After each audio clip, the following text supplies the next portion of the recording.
Hello बच्चों, सभी को गुड मॉर्निंग, सभी को जय माँ सरस्वती। तो आज हम फिर से आप सभी लोगों के लिए लेकर आ चुके हैं सुबह की 6 बजे वाली महत्वपूर्ण प्रश्नों की कैप्सूल क्लास।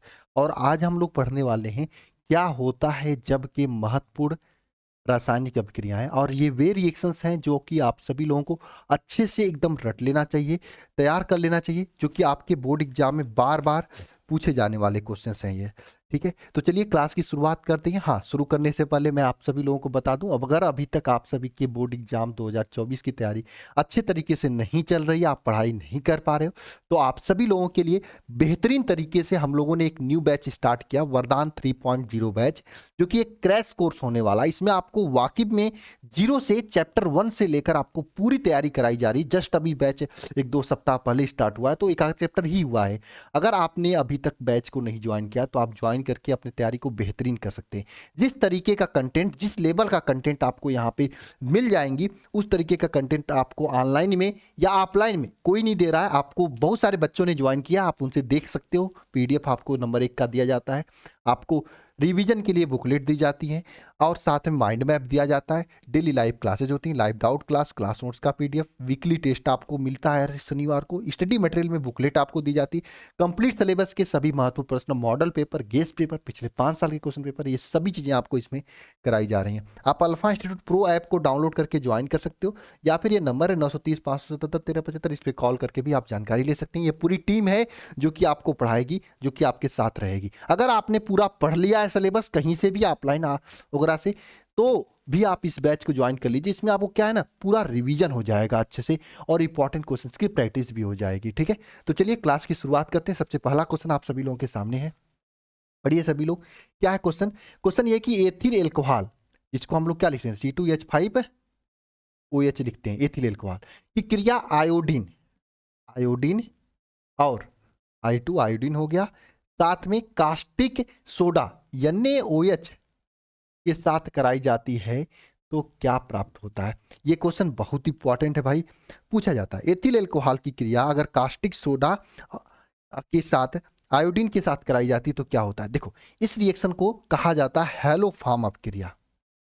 किसी को आ रहा है तो बताना जरूर कमेंट बॉक्स में कमेंट करके, हेलो फॉर्म अभिक्रिया क्या कहा जाता है? हेलो फॉर्म अभिक्रिया कहा जाता है। इसमें क्या होता है, देखो, इसमें आपको आयोडीन 4I2 और 6NaOH के साथ में क्रिया होती है, और क्रिया करके यह बनाता क्या है पता है? ये आपकी आइडो फॉर्म CHI3 बनाता है, आइडो फॉर्म बनाता है। साथ में आप सभी लोगों के लिए है ना, आइडो फॉर्म के साथ साथ में क्या बनाता है पता है? आइडो फॉर्म के साथ साथ में देखो, 5Na लिख देना सभी लोग, और साथ में 5H2O लिख देना। ध्यान देना सभी लोग, 5Na 5H2O, और साथ में आपको HCOO Na, ये सब बनता है। और रिएक्शन को कहा जाता है हेलो फॉर्म अभिक्रिया। पीला कलर का ये आपका आइडो फॉर्म इससे मिलता है, और ये केवल अगर देखा जाए तो केवल ये C2H5OH ही अभिक्रिया देता है। CH3OH जो मेथिल एल्कोहल होता है, यह अभिक्रिया नहीं देता है। तो एथिल एल्कोहल को आयोडीन और कास्टिक सोडा की उपस्थिति में अपक्रिया कराने पे क्या बनता है? आइडो फॉर्म बनता है। ठीक है, याद कर लेना अच्छे से। नेक्स्ट रिएक्शन देखते हैं हम लोग। नेक्स्ट रिएक्शन क्या है? एथिल एल्कोहल को सांद्र सल्फ्यूरिक अम्ल की उपस्थिति में एस्टिक अम्ल के साथ अपक्रिया कराई जाती है, तो क्या बनता है? अब ये रिएक्शंस किसको किसको आ रहा है? जो वरदान बैच में है उनको मैं कल शाम को ही इस रिएक्शन को कराया था 160 में। हालांकि आज क्वेश्चन आंसर मुझे कराना है, तो उसमें भी मैं कराऊंगा। तो ध्यान देना, इसमें आपको मैंने क्या बताया है, ध्यान से समझना सभी लोग मेरे भाई। देखो, एथिल एल्कोहल है जिसको हम लोग लिखते हैं C2H5OH, ये एथिल एल्कोहल। इसकी क्रिया किसके साथ करना? एस्टिक अम्ल CH3COOH, ये एस्टिक अम्ल हो गया, इसके साथ कराना है। किसकी उपस्थिति में? सांद्र सल्फ्यूरिक अम्ल की उपस्थिति में कराना है, सांद्र H2SO4 की उपस्थिति में कराना है। तो कैसे होगा? देखो, यहां का जो H है ना, ये और ये OH, याद करो भाई वरदान बैच वालों, कल शाम को ही मैं रिएक्शंस कराया था एस्टरीकरण आप लोगों को। H और ये OH आपस में क्रिया करके क्या निकालेगा? देखो, रिएक्शन की जितना प्रैक्टिस करोगे, जितनी बार रिएक्शंस को पढ़ोगे, उतना ही याद होगा। और कोई तरीका नहीं होता रिएक्शन को याद करने का, बस प्रैक्टिस। और ये सुबह की 6 बजे वाली क्लास आप लोग लिया करो, इसमें आपकी प्रैक्टिस रिएक्शन की हो जाएगी। मैं फोकस अब रिएक्शन पे ज्यादा करने वाला हूँ। क्योंकि बात है 25 से 28 नंबर की, ठीक है, वहां से बनने वाली है, ठीक है। देखो H2O आपका बाहर निकल गया, बचेगा क्या, देखो CH3CO बचेगा पहले, CO और साथ में O C2H5 ये बनेगा। इसे कहा जाता है एथिल मेथिल एसीटेट बनाता है, ठीक है। अगला रिएक्शन देखो, तीसरा वाला क्या है, फार्मेल्डिहाइड की क्रिया सांद्र NaOH की उपस्थिति में कराई जाती है तो क्या बनता है। पहली बात, फार्मेल्डिहाइड होता क्या है, HCHO।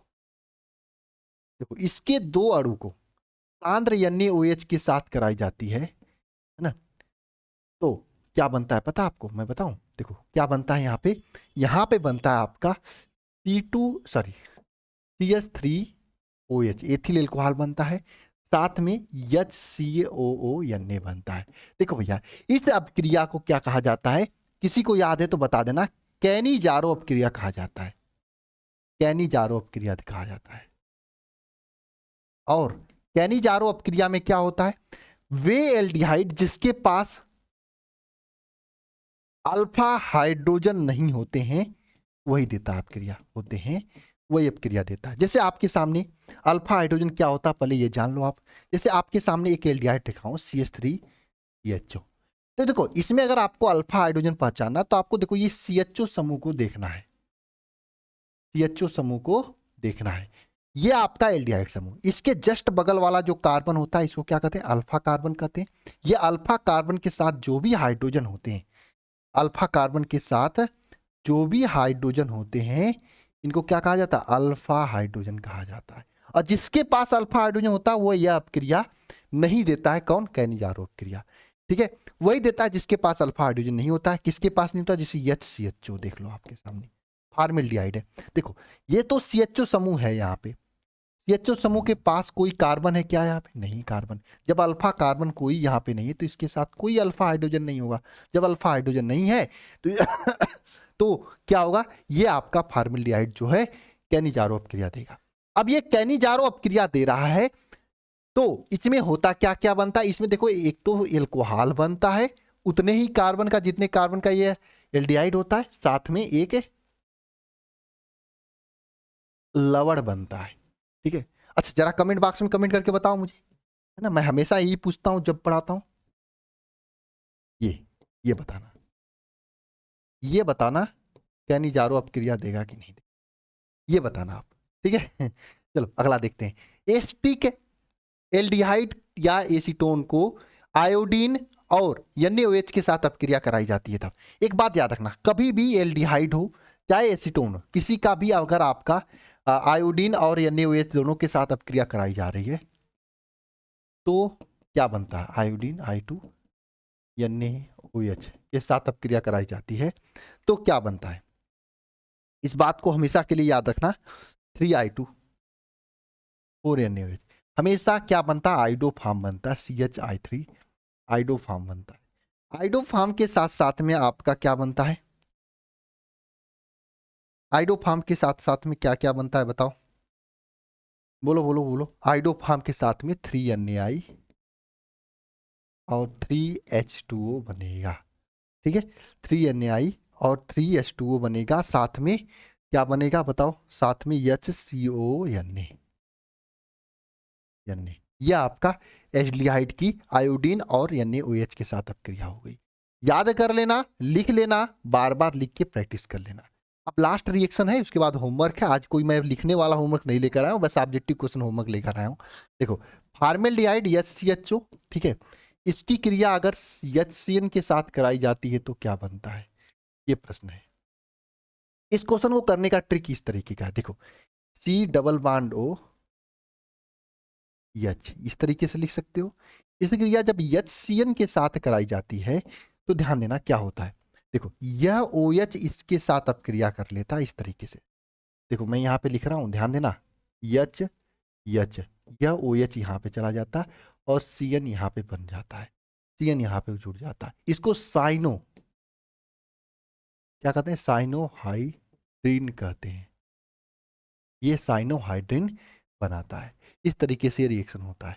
ये पांचों रिएक्शन जो मैंने आज आप लोगों को कराया है ना, ये पांचों रिएक्शन आप सभी लोगों के लिए महत्वपूर्ण है, इंपॉर्टेंट है, बार बार पूछे जाते हैं। मैंने मतलब तेजी से करा दिया आप लोगों को, ठीक है ना? तो इसको बार-बार लिखकर आप सभी लोग प्रैक्टिस करिएगा, है ना? और 5 रिएक्शन आज के लिए तैयार कर लीजिएगा दिन भर में, जिसमें मोस्ट इम्पोर्टेंट रिएक्शन ये है। ये मोस्ट इम्पोर्टेंट रिएक्शन है, बहुत ही इम्पोर्टेंट है, महत्वपूर्ण है। बाएं हाथ से मैं नहीं लिख पाता हूँ, ये बहुत ही इम्पोर्टेंट रिएक्शन है, ठीक है ना? इसे बढ़िया तरीके से तैयार कर लीजिएगा, लिख लीजिएगा सभी लोग, ठीक है? और साथ में एक क्वेश्चन ये मैं आपके लिए होमवर्क देना चाहता हूँ। इसमें आपको क्वेश्चन यह है कि ये आपके सामने एक एक यौगिक लिया है, इसका Br2 और KOH के साथ आप क्रिया करा रहे हैं। क्योंकि इसको लेने का मेन उद्देश्य ये था कि देखो इसी टाइप का लग रहा है रिएक्शन, एकदम से ना I2 और NaOH के साथ अब क्रिया है, तो यहाँ पे Br2 और KOH के साथ अब क्रिया है, तो मुख्य उत्पाद क्या बनेगा? 4 ऑप्शन आप लोगों के सामने है, कमेंट बॉक्स में कमेंट करके बताना। साथ में इस अभिक्रिया का नाम भी एक है, वह नाम भी आप लोग कमेंट बॉक्स में कमेंट करके बताना। कल शाम को मैंने जो यूट्यूब पे क्लास दिया था उसमें मैंने इसको बताया था। मैं यूट्यूब वाले क्लास का PDF मैं नहीं दे पाया हूँ, ठीक है? अभी मैं बात करता हूँ, थोड़ा सा वो अपलोड नहीं हो रहा टेलीग्राम पे, पता नहीं क्यों, ठीक है? इसको मैं देख के सही करा के आप लोगों को दे दूंगा, ठीक है? खैर आज के इस क्लास में बस इतना ही, मिलते हैं नेक्स्ट क्लास में। सभी को जय माँ सरस्वती। और हाँ, जो भी बच्चे अभी तक इस बैच को ज्वाइन नहीं किए हैं, जल्द से जल्द ज्वाइन करिए और अपनी तैयारी को बेहतरीन से बेहतरीन कीजिए, लेट मत कीजिए, क्योंकि सिलेबस आगे निकल जाने के बाद चीज़ें फिर आपको पीछे से रिवाइज करना पड़ेगा। मिलते हैं नेक्स्ट क्लास में, सभी को जय माँ सरस्वती।